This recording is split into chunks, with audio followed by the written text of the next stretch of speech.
75 ବର୍ଷରେ ପଦାର୍ପଣ କଲା ଅବଦୁଲପୁର ଗୋପବନ୍ଧୁଙ୍କ ଜନ୍ମବାର୍ଷିକ ଉତ୍ସବ। ଏହା ପଶ୍ଚିମ କନିକାର ସର୍ବପୁରାତନ ଗୋପବନ୍ଧୁ ମନ୍ଦିର ବୋଲି ସେଠାରେ ଉପସ୍ଥିତ ବୟସ୍କ ଲୋକେ ତାଙ୍କ ପ୍ରତିକ୍ରିୟାରେ କହିଥିଲେ।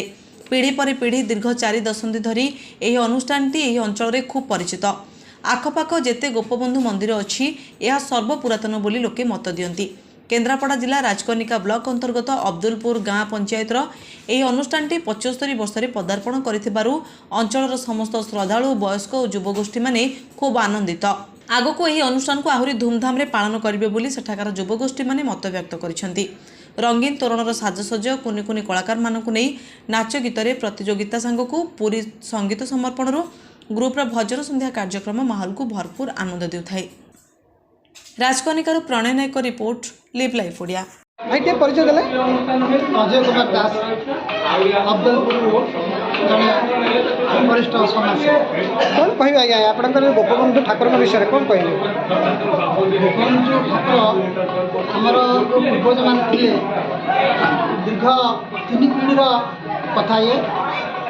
आमर बापा और बापा जेजेबापा अमूल 1955 मसीह ये अनुष्ठान गठन होबे ये अनुष्ठान प्रति वर्ष दोल उत्सव बहु आडंबरपूर्ण भाव हुए और समस्त सहयोग हुए और खाली आम गोपाल जाति आम ग्रामर समस्त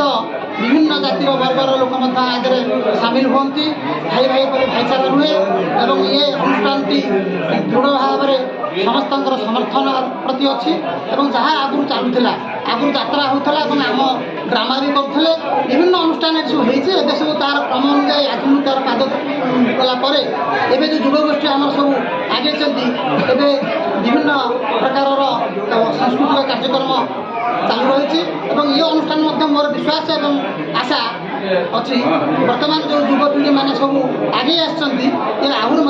सुदीर्घ भाव में बर्तमान तो 71 वर्ष पदार्पण कर आउ दीर्घायु हम ये अनुष्ठान मोर आशा।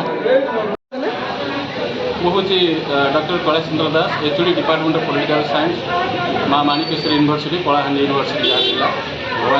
भुवनेश्वर ये गाँव हूँ जड़े सन्तान ये अनुष्ठान सहित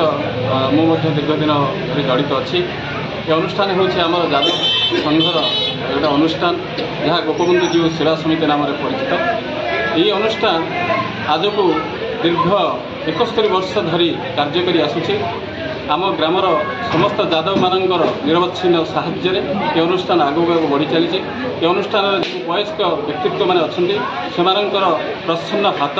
ये अनुष्ठान को बहुत आगू को लेकिन जाकर आशीर्वाद से साहाय्य से सदिच्छा आमको रास्ता देखा आज ये अनुष्ठान जो युवपीढ़ी मैंने आगू आसी ये अनुष्ठान को आगू नापी से तत्पर एवं दीर्घ केते दिन प्रयास आज आम ये अनुष्ठान माध्यम एक भजन कार्यक्रम हो दीर्घ 71 वर्ष ये अनुष्ठान गति करी बहुत झड़झंडा दे गति करी दुख सुख दे गति करी सफलता को चुमीची एवं आज यही पवित्र दोल पूर्णिमा अवसर में मु अबदुलपुर जादव समिति समस्त सभ्य मान तरफ